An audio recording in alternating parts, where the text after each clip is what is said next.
Filimone Chitoko, the Speaker of the Parliament of the Republic of Fiji. It is a privilege and honor for me to chair this morning's session of the Assembly.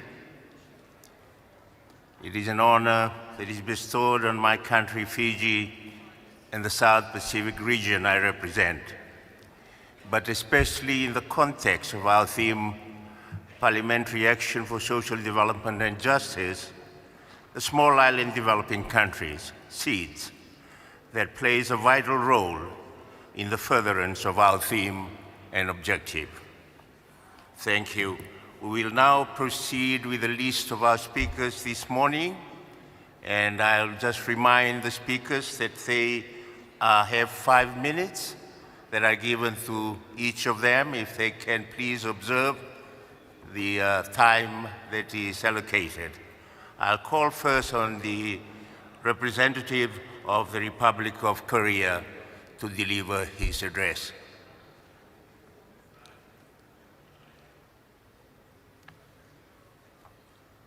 네, 윤석 갑자기 왜 말을 안 해? 우리가 문자 하는 거를?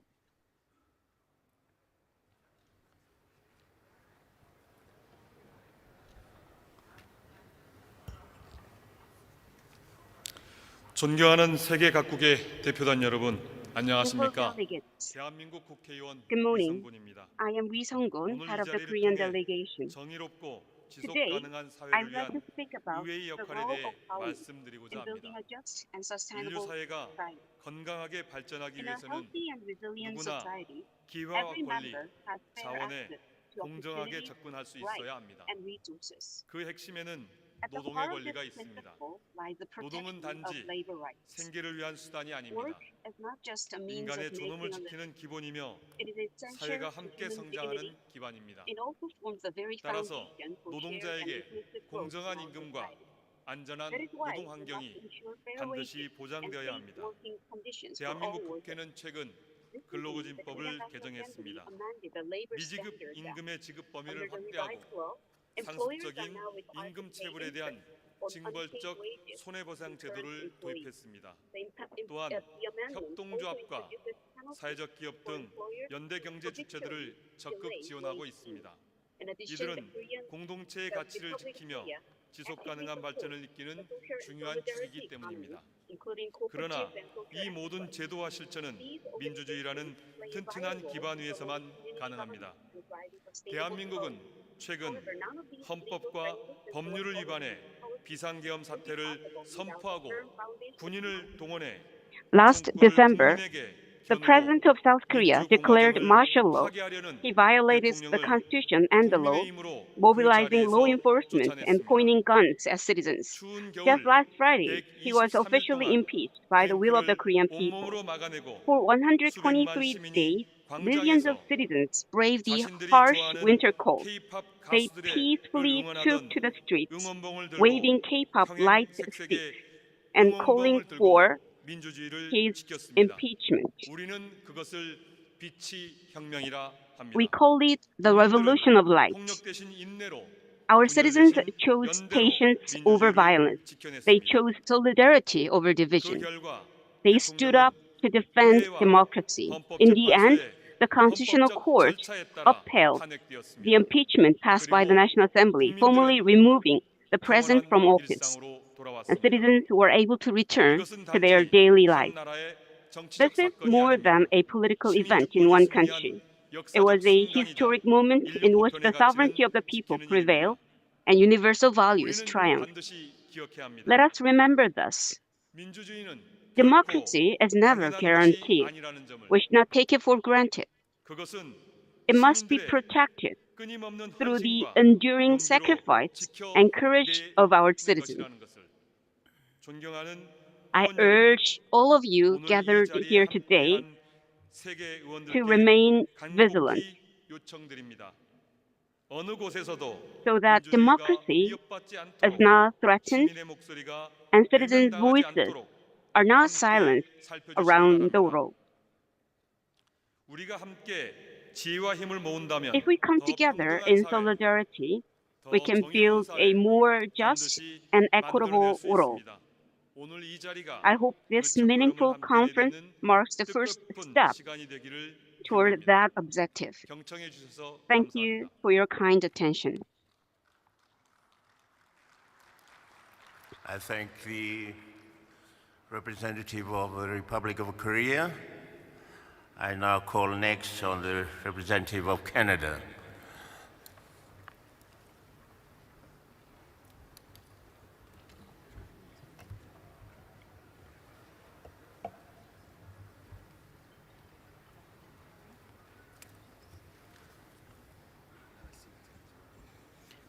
Good morning, fellow parliamentarians and colleagues.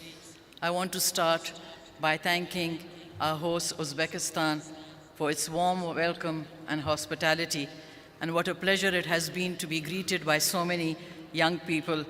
I also want to take this opportunity to thank the staff of the IPU for the incredible job you're doing. Thank you very much. Colleagues, in these uncertain times, the role of parliamentarians in advancing social development and justice has never been more crucial.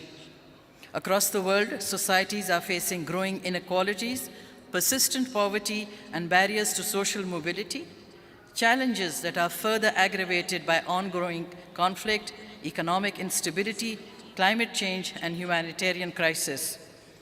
These challenges demand not only policy responses, but also a firm commitment from us, parliamentarians, to ensuring that our institution, laws, and democratic process work in the service of all people, particularly the most vulnerable.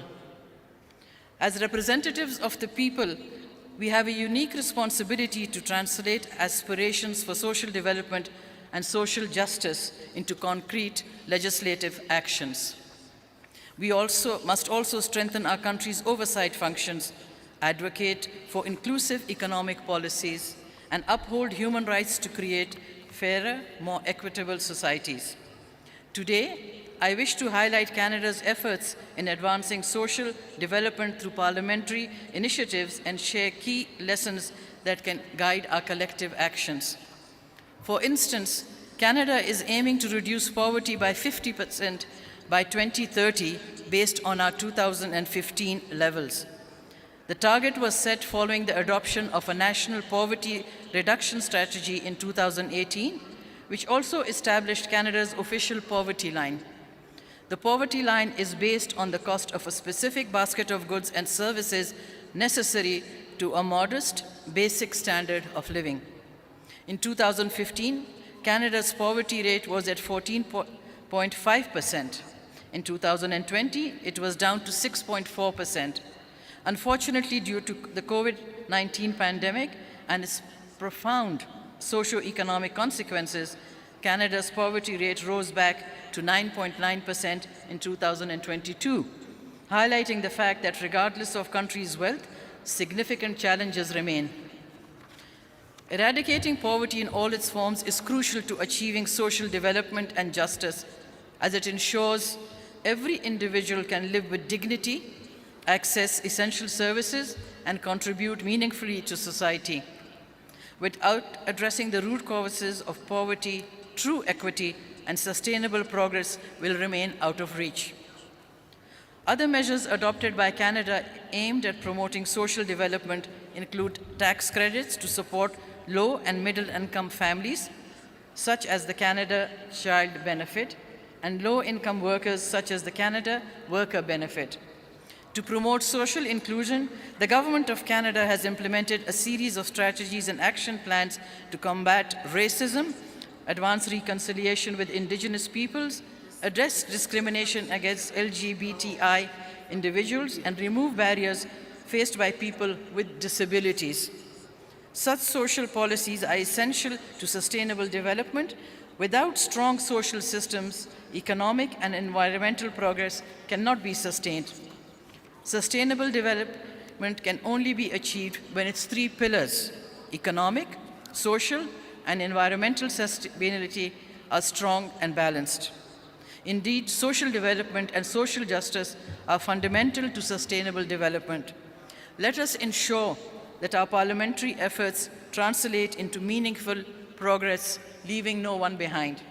Thank you, and enjoy the rest of the day. I thank the Honourable Member of Parliament of Canada. I now call on the representative of Bosnia-Herzegovina to the dais.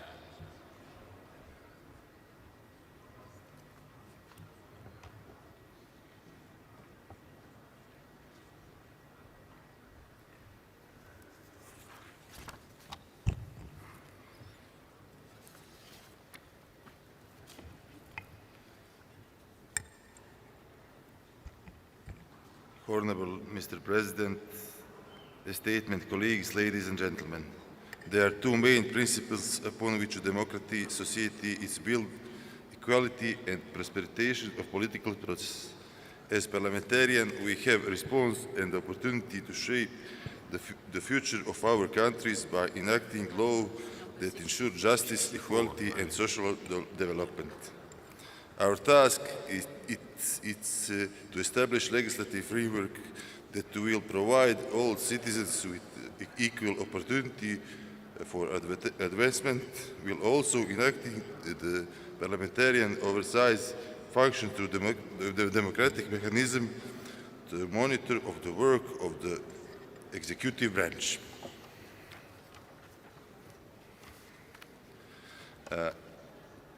Parliamentarism has brought prosperity to society. However, parliamentarism today faces a crisis of legitimacy, and democratic institutions have failed to address some of the significant challenges of our time. Among the most visible obstacles to the developments of the democratic institutions are citizens' distrust of those institutions, electoral abstinence, complex coalitions politics. Parliamentarism as a model of democratic governance must provide a strong response, and that response must begin with us. The essence of parliamentarism lies in the balance of the power between the executive and legislative branch, and its fundamental principle is that power comes from the people and accountability to citizens. By renewing political dialogue, improving inter-party cooperation and increasing citizens' participation, we must generally strive for development of a just society.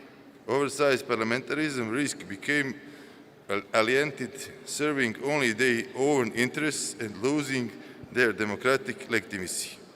I urge all of us as MPs and representatives of the people to recognize our responsibility, and as lawmakers we must be the ones who promote social development and ensure justice for all. Thank you.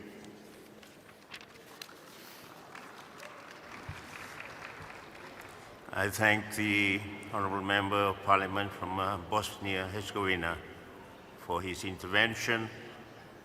I now call on the next speaker, the representative of the Islamic Republic of Iran.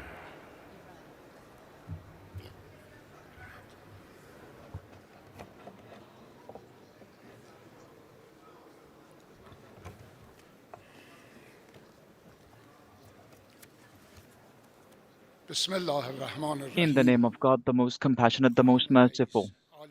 Madam President, Excellencies, distinguished colleagues, ladies and gentlemen.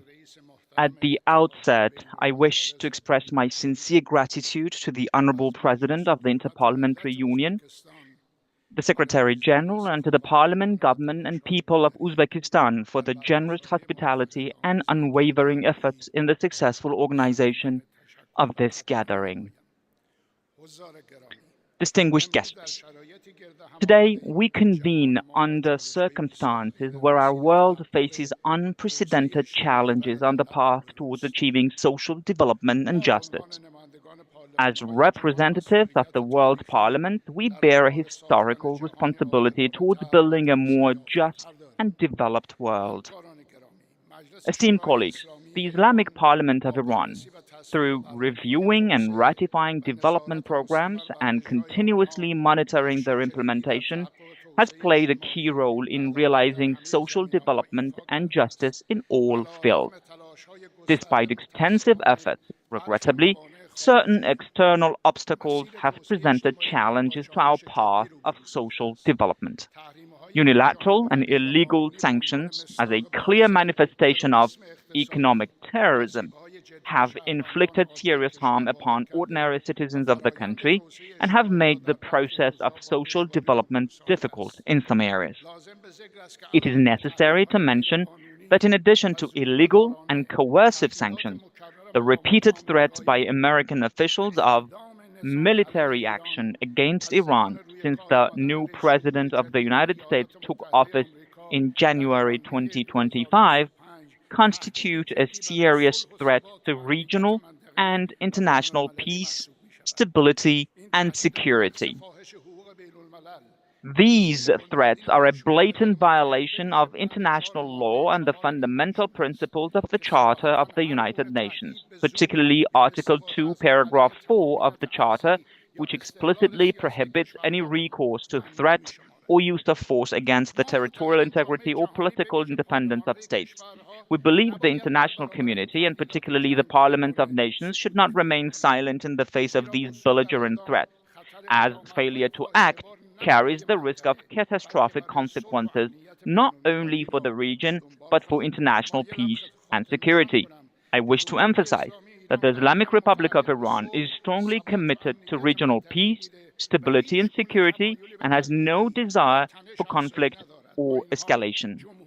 Nevertheless, the Islamic Republic of Iran issues a serious warning against any military adventurism and declares that it will respond swiftly and decisively to any aggressive act by the United States or its proxy agent, specifically the Zionist regime of Israel, against its sovereignty, territorial integrity, or national interests. The full responsibility for the grave consequences of any hostile action will lie entirely with the United States.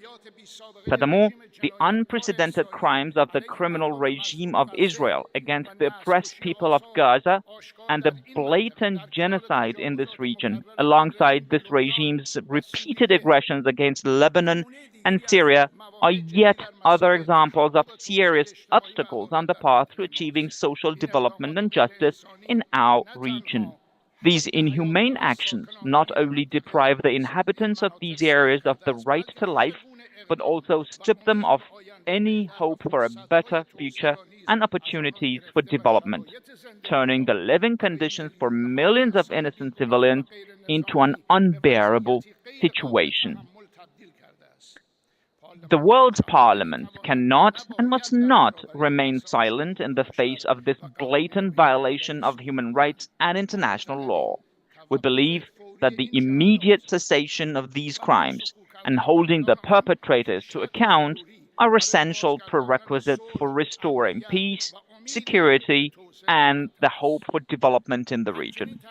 I also emphasize that the solution to the Palestinian issue does not lie in reliance on the so-called two-state solution. And while this regime and its main supporter, the incumbent U.S. administration, have explicitly opposed it, pursuing this path will legitimize the usurping, satanic, terrorist, and child-killing Zionist regime, whose illegitimate existence is the greatest stain on human history, without yielding any results. The nations of the world have not bought and will not buy into the fabricated narratives and false documentation of Zionist actors. In our view, the only solution for the democratic realization of the right to self-determination for the oppressed people of Palestine and the establishment of an independent Palestinian state is reference to the votes of all the indigenous people of Palestine through holding a general referendum. Madam President, distinguished guests, from our perspective, the time for effective action against unilateralism has come, and any negligence in this regard will inflict serious harm on future generations. The Inter-Parliamentary Union, as a comprehensive global parliamentary institution, can play a pivotal role in coordinating international efforts to confront any illegal action that menaces social development and justice. Reviewing the positions and decisions taken at this year's IPU meeting indicates a unified voice is being heard on two significant global issues. I would ask First, a consensus against the unprecedented crimes of the Zionist regime and decisive support for the oppressed and defenseless people of Palestine, and second, widespread opposition to the bullying tactics of the new U.S. administration in imposing unilateral coercive decisions against independent sovereign states, including unfair and retaliatory customs and trade tariffs, which will severely threaten the global and economic trade system. Therefore, every exchange, every interaction, and every joint parliamentary effort we undertake ought to be directed towards confronting these two critical and threatening global issues in order to achieve social development and justice in human societies. Thank you for your attention. Thank you. I thank the representative of the Islamic Republic of Iran. I now next call on the representative of Switzerland, and he will speak from the podium. Thank you.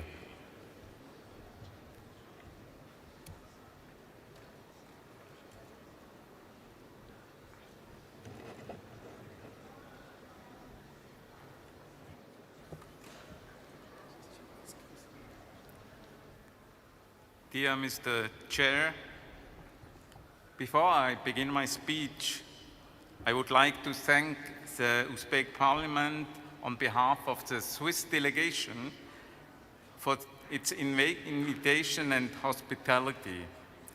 We are enjoying our days here in Tashkent as a valuable experience. Ladies and gentlemen, I personally believe that if we want to achieve our sustainable goals, we need to become more credible. We need to raise awareness of the fact that the policies we are all pursuing today will be groundbreaking and formative for future generations. We must not block their future, but must also open up opportunities for them to shape it. It's the basis for these socially just and fair structures for all.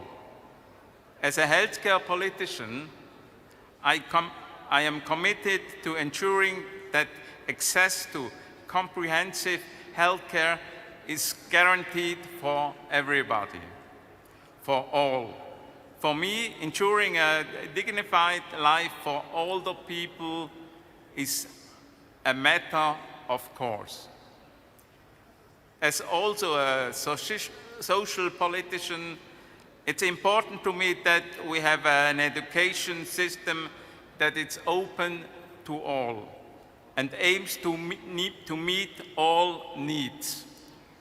For sure, the goal on an inclusive society with many opportunities and possibilities, especially for people with disabilities, is a matter close to my heart, which I authentically support within the IPU family. I would also like to emphasize the importance of cooperation in the economic, environmental, and social area, which are so crucial for sustainable development. We should all continue this cooperation in the IPU at various levels and realize how valuable cooperation between people with different backgrounds and conditions is. At best, our work should interlock like the links in a chain. However, we must not forget that the chain is only as strong as its weakest link. So let's make realizable and realistic plans together and find approaches that they can work at all levels. Every person is not only important in our community system, it's also of equal value, but can also help us move forward. Thank you all, and let's make important steps into a sustainable future together.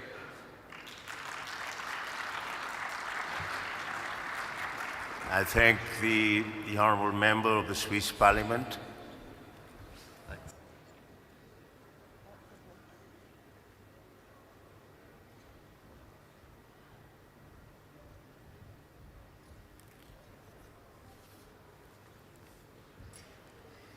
I next invite the representative of Hungary to deliver her address.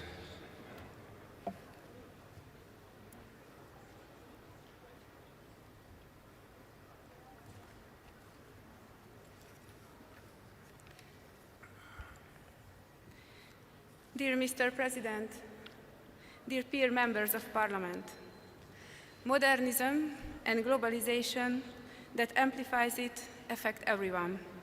At the same time, globalization has not delivered desired happiness to all. Many have suffered and continue to suffer disadvantages. The resulting feeling of frustration, marginalization, humiliation, and being threatened can affect individuals as well as communities. As parliamentarians, we have an important role in reducing and, where possible, closing the gaps and divides that emerge. When we act to help and to find solutions, we must always look beneath the surface and avoid generalizations. Numbers, figures, and general statements can obscure a lot of useful information. In finding solutions, it is essential to analyze processes and think in the long term. The past, tradition, culture, current state, adaptability, and level of social support of individuals and communities should be taken into account. It is essential to think strategically and continually build upon what's already there. Cooperation between individuals and communities is also important. When designing our opportunity programs in Hungary, we pay special attention to inform the public. Among others, we support the resilience of underprivileged communities through awareness-raising programs.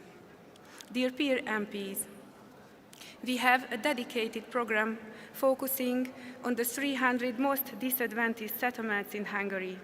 This long-term, complex social integration program offers comprehensive intervention to support the most vulnerable layers of society, including through the improvement of housing conditions, early childhood development, drug prevention, family mentoring.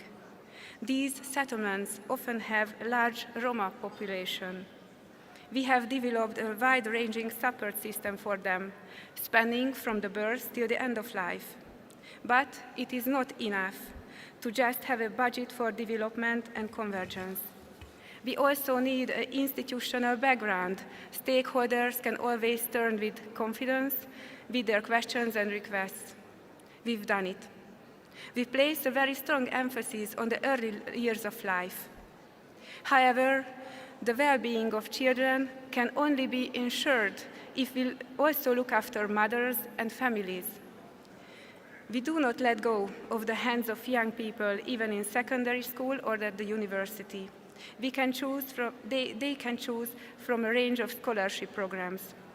That's also very important, is that we also create and offer them jobs so they can start their young adult life with a solid foundation. We see this as a success story, as the feedback from stakeholders tells us that these programs have reached those for whom we have developed them, and they have found them useful. In general, it is a measure of the usefulness and effectiveness of development programs among target groups. Dear peer MPs, I have frequently mentioned not only children, but also mothers and families. Many know that Hungary is a family-friendly country.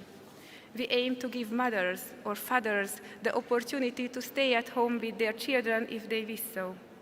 The duration of this leave is an extraordinary 3 years in Hungary. At the same time, we also want mothers and families to be free to decide how to balance family life with work and career. The issue of women's policy is essentially approached from a family perspective, especially since the gender gap is the result not primarily of the biological differences or social stereotypes between women and men, but of the fact that due to child rearing, women may be disadvantaged in many areas of life, including on the labor market. Supporting work-life balance is a top priority. Therefore, we support housing and financial security. Just recently, the Hungarian government has announced the largest tax cut program in Europe. Hungary has seen one of the highest increases in female employment in the European Union. Hungarian women not only participate in the labor market in greater numbers, but also work significantly more than their European counterparts. Dear colleagues, if you would like to receive more information on the details of our family policy, I'm more than happy to be at your disposal. Thank you for your kind attention. I thank the Honourable Member of Parliament of Hungary. I call next on the Honourable Member of Parliament of Malaysia.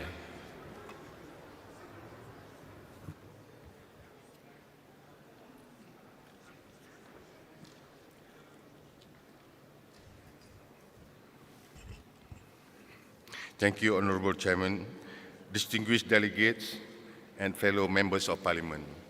Good evening, good morning, Assalamualaikum warahmatullahi wabarakatuh. Today, as we gather for the 150th IPU Assembly in Tashkent, we stand at a crucial moment in history. Our discussion and action carry the weight of expectation from the people that we represent. It is imperative to reflect the voices of our constituents, for they have entrusted us with their hopes and aspirations. The theme of this assembly coincide with the current need for parliamentary action for social development and justice. We reaffirm our commitment to ensuring that the principle of equity, inclusiveness, and justice are rooted in our national and global agendas. Ladies and gentlemen, as Member of Parliament, we serve as architect of change in our country. It is our responsibility to shape policies that align with our people's needs. This role goes beyond legislation. It involves listening to, understanding, and supporting those who are often marginalized, the elderly, the disabled, refugees, and children. We must include this group in our decision and actively shape their future.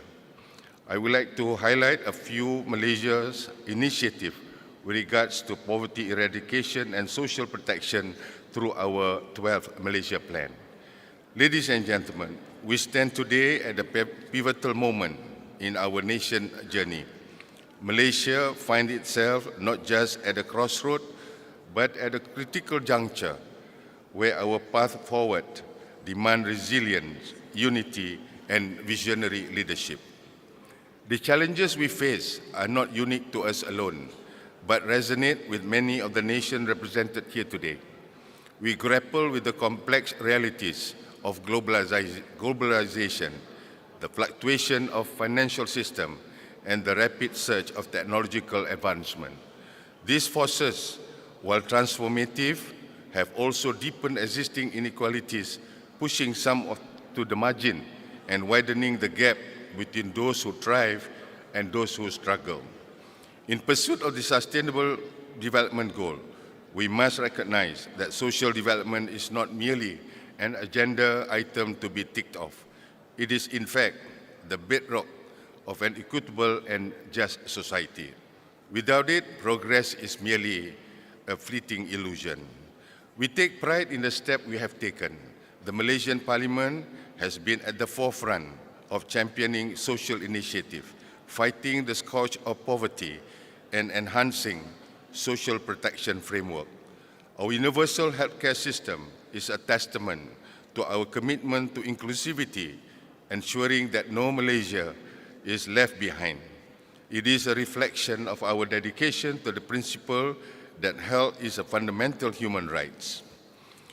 In this regard, the Malaysian initiative is currently being intensified based on the roadmap set out in the 12th Malaysian Plan, a comprehensive initiative that aims to reshape Malaysia's path towards inclusive and sustainable development.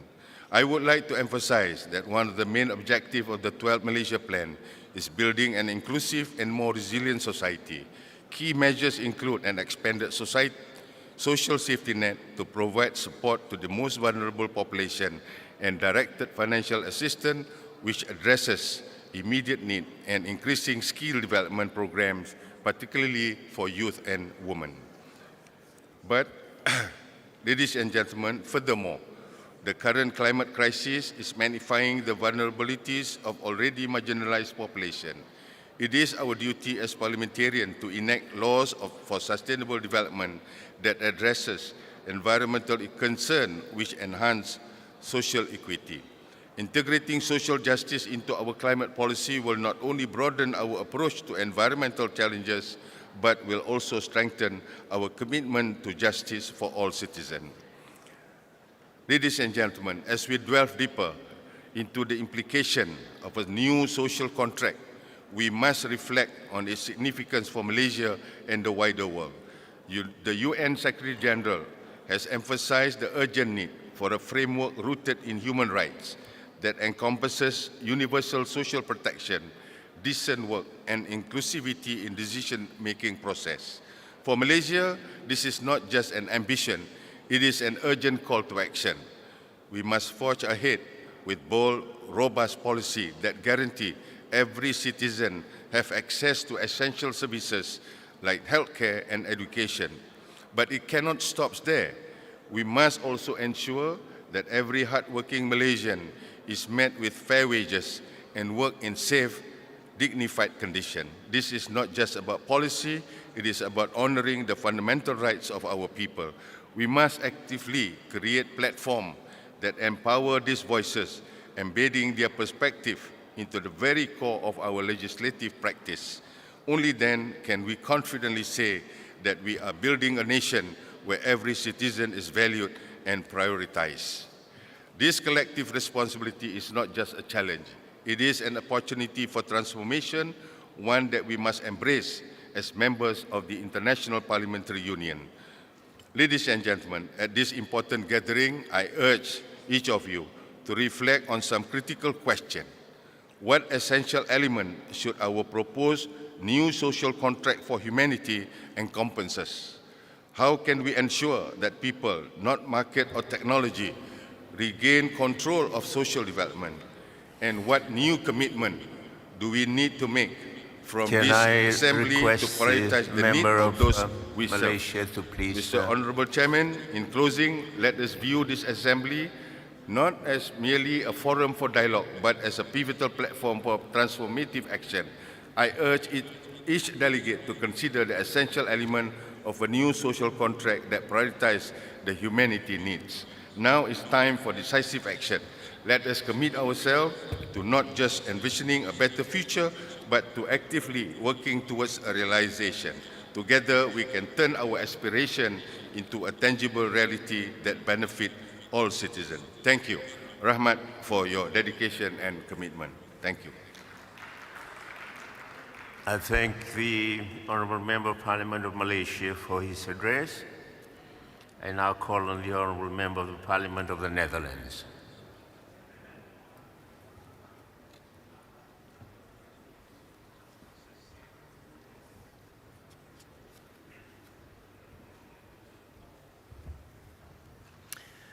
Dear Chair, dear delegates, let me first thank you all for attending this assembly and especially Uzbekistan for hosting it all.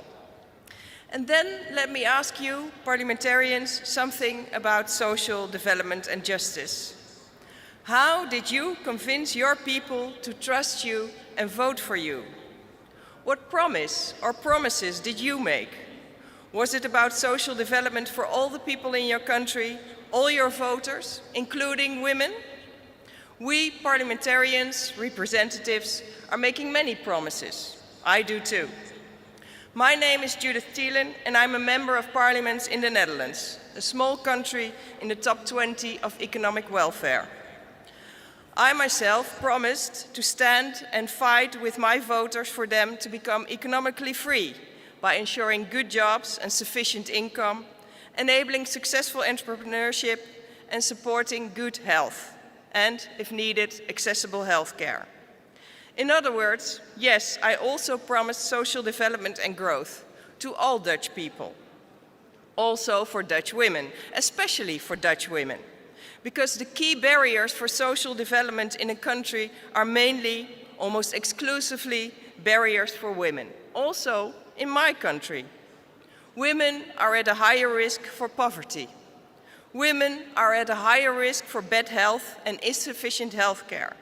And women are at a frightening high risk for domestic violence and harassment.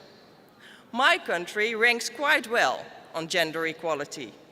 But no, there is still no equality there. Most people in my country are still convinced that women are better than men in taking care for the kids, so they should only do so. Most employers only offer small and insecure jobs to women, limiting their social and economic freedom. Large income drops falls upon women after giving birth or following a divorce. Healthcare professionals too often treat female bodies as smaller males, resulting in all sorts of unhealthy complications. Freedom in life is much smaller for women.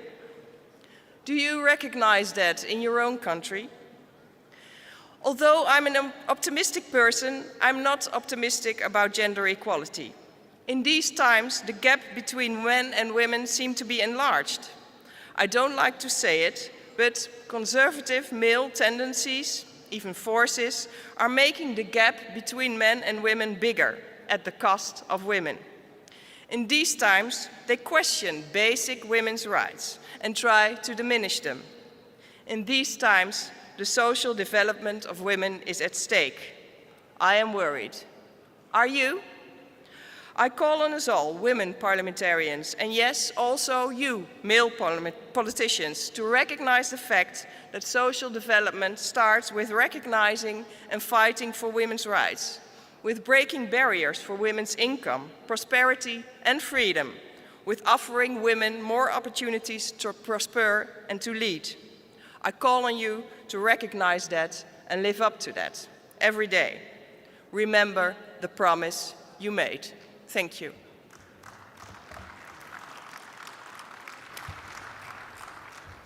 I thank the Honourable Member of Parliament of the Netherlands for her contribution. I now invite the Honourable Member of the Parliament of Timor-Leste.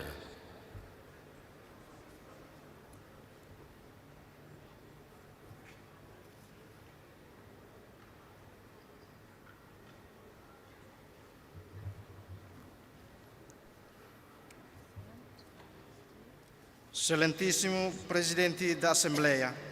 Your Excellency, the President of the Assembly, distinguished Presidents of Parliaments, Speakers, Honourable Parliament colleagues. Well, first of all, I'd like to say a word of thanks to the IPU for the wonderful organization of this Assembly. And I would also like to thank the Parliament and the people of Uzbekistan for organizing this great event and for their warm and kind welcome and hospitality, which makes us feel as if we are in our own country.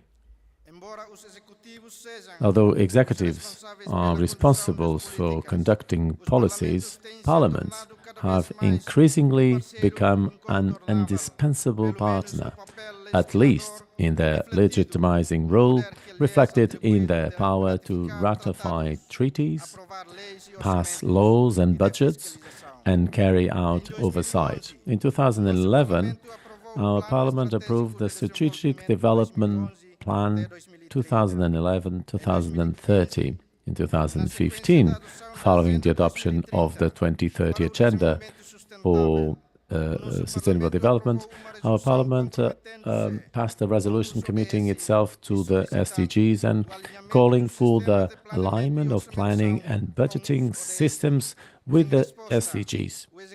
In response, the Executive created a working group on the SDGs to analyze the necessary adjustments to our Strategic Development Plan to align it with and cover the SDGs. In my country, each new elected government needs to be endorsed by Parliament before taking office, through the approval of the government plan.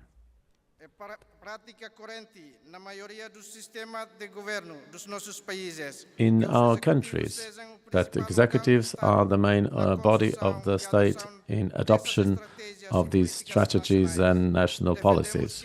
We defend that parliaments should be consulted and participate and pre-scrutiny so that these policies can reflect the variety of opinions in society. This is one of the weaknesses of many of our countries, and our parliaments must rise to the challenge posed by this paradigm shift.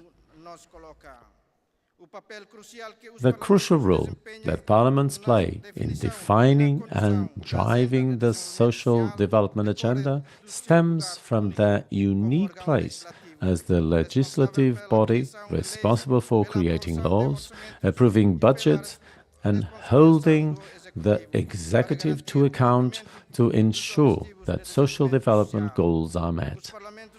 Parliaments should prioritize the scrutiny and approval of legislation to ensure that it is appropriate for achieving social development goals, namely by establishing frameworks and creating policies and laws relating to education, healthcare, social protection, and gender equality.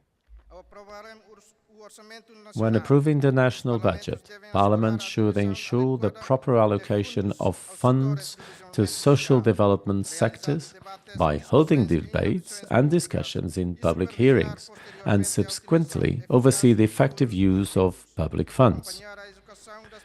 Monitoring the implementation of social policies and programs to ensure their effectiveness, using the range of instruments available to parliaments, both as an assembly and through its committees, to which end parliaments must be more proactive and effective.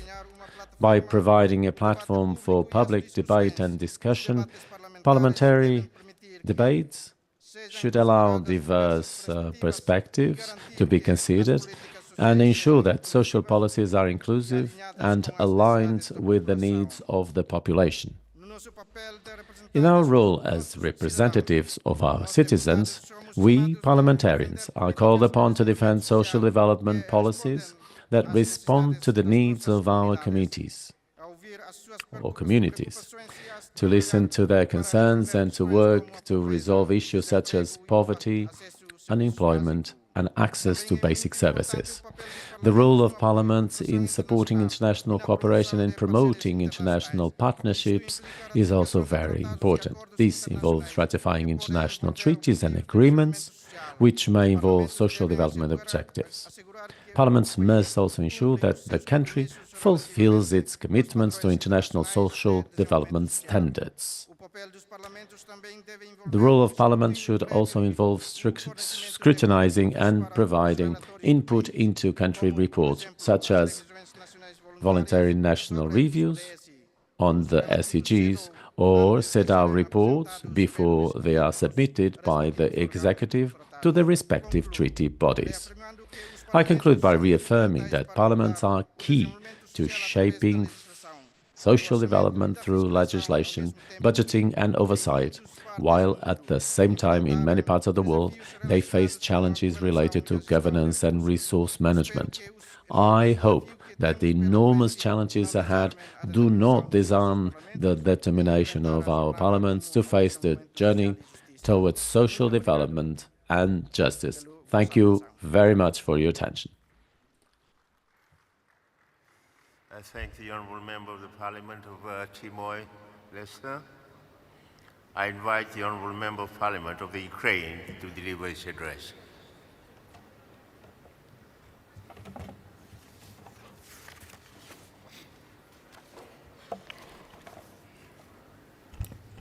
Honourable President, Secretary General, distinguished delegates, today we have a valuable opportunity to reflect on the ways to achieve social development and justice in our societies.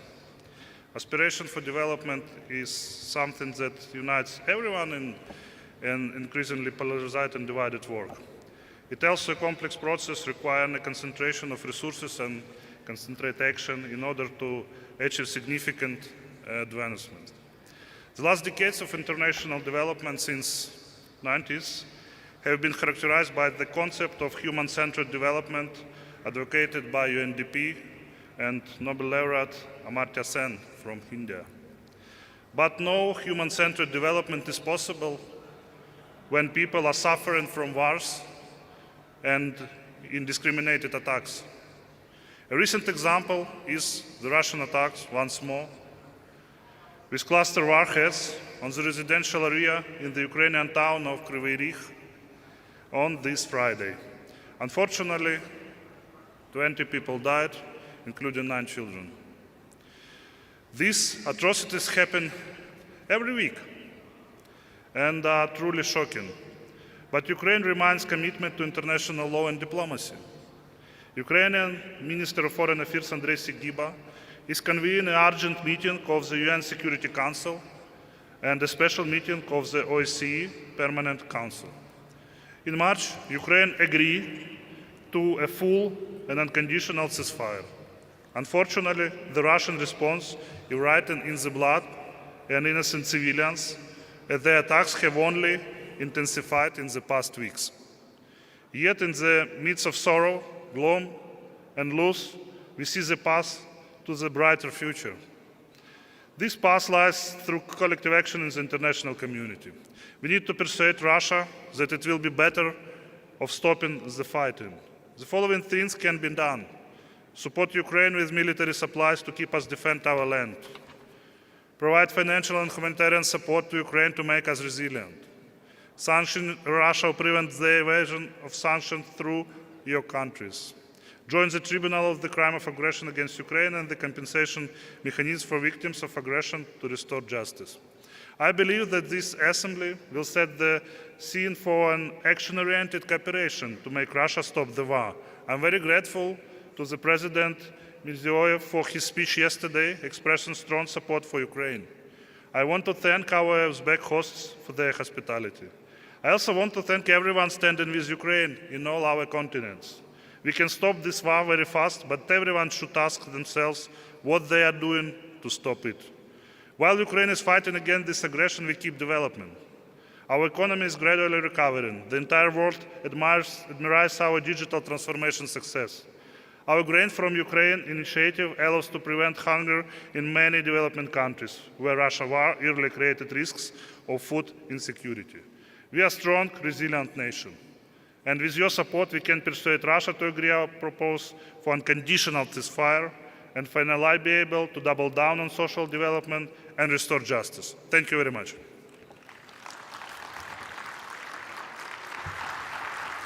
I thank the Honourable Member of Parliament of the Ukraine for his address. I now invite the Honourable Member of Norway Parliament.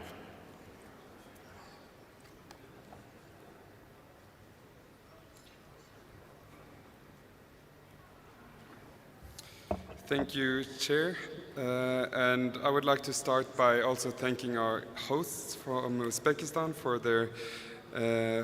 welcoming us to their country. But dear colleagues, dear friends, something is not working. Young people in particular are growing up with the sense that no matter how hard they work, the system isn't built for them. That it's harder to get by, harder to be heard, and harder to see a future where things actually get better. Across the world, we're seeing rising inequality, climate anxiety, and communities that feel ignored and unheard. As a young parliamentarian, this is of great concern to me. when I see my own and the younger generation losing trust in systems that are set up to help and empower them, when they see examples of an economic development that is not benefiting them, but rather is concentrating wealth in fewer hands, rewarding those who already have advantages and leaving the rest to navigate growing insecurity. So what do we do about it? Before I became an elected official, I remember being one of the young people who got to participate and have my voice heard as the SDGs were developed. I remember all the hope for the future and the process that came with it. And I remain hopeful, even though we have to admit we are still far off. But when we as politicians set ourselves goals, we should also strive to achieve them.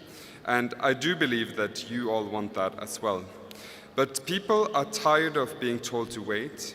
Young people are tired of being told to be patient, to adjust, to accept the systems that isn't perfect, but it's the best we got. Firstly, economic development has to be about people, not just numbers on a spreadsheet. For too long, we've measured success by growth rates alone, but that doesn't tell us if someone can afford rent. It doesn't tell us if young people are burning out in school or stuck in jobs that don't pay enough to live. A new social contract needs multiple measures of progress, ones that reflect well-being, equality, and sustainability. Because if growth comes at the cost of the climate, cost of people's fundamental rights, then it's not really growth in the broad sense of the word. It's development at the cost of people. Secondly, we need to push for global reforms that promote justice. That means holding multinational companies accountable across our borders. It means fairer trade rules, climate financing that actually reaches vulnerable communities, and development aid that listens to the people it's supposed to support and empower. But global justice starts at each of our homes. And if we're not serious about social development, we're only serious about social development if we also talk about inclusion, not just in theory, but in practice. And we have to be honest. True social development is impossible without equality. Impossible when parts of our populations do not have the same opportunities. When women or minorities, such as LGBTI individuals, are being discriminated against, it does not benefit anyone but those who stand to gain from oppressing others. Around the world, women are still paid less, underrepresented in leadership, and disproportionality impacted by poverty and violence. That needs to change. We need to invest in reproductive health, support women's economic independence, and ensure that policies from education to climate action are shaped within women's voices at the center. If we want real progress, we can't afford to leave half the population behind. And friends, too many young people, too many people with minority backgrounds, too many LGBTI individuals, people with disabilities, or those growing up in poverty still don't have the same access to opportunities. They're facing barriers in education, in the job market, in housing, in healthcare, and that is not just unfair, it's a waste of talent, energy, and potential. We talk a lot about giving people a seat at the table, but it's not enough to offer a chair. You have to make space for their voice, their reality, and their power. Inclusion means co-creation. It means investing in schools where every kid can succeed, not just those who already start ahead. It means making sure mental health care is there when someone needs it, not 6 months after. It means we need to be bold. We need to build policies that are rooted in fairness, dignity, and possibility. We need to challenge systems that protect the status quo, not protect the status quo, but embrace solutions that lift up the most vulnerable. Because, to conclude, social development isn't a luxury. It's not something we get to after the economy is fixed. It is the fixed. A more inclusive society is a stronger society. So let's act with that in mind.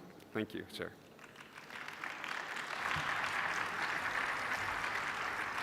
I thank the Honourable Member of the Norway Parliament for his intervention. I call next on the Honourable Member of the Parliament of Mexico.